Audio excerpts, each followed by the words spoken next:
Credo siano l'elemento centrale, una capacità nei limiti di scelta, pur con tutte le difficoltà che ci sono.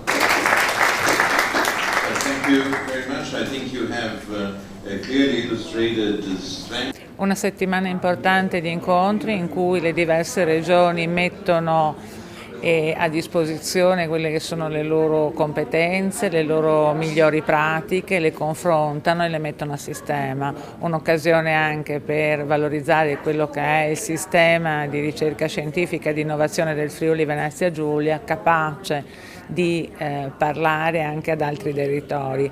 E ancora il fatto che la regione Friuli Venezia Giulia è l'unica regione in Italia che ha un accordo con il MIUR e con il MAECI proprio per la valorizzazione del proprio sistema scientifico dell'innovazione. Quindi una regione capace di rafforzare il suo sistema di innovazione e di ricerca, di metterlo in relazione sia con le altre regioni italiane sia con le regioni che stanno dentro quelle che sono le 3 macro strategie che interessano la regione Friuli Venezia Giulia.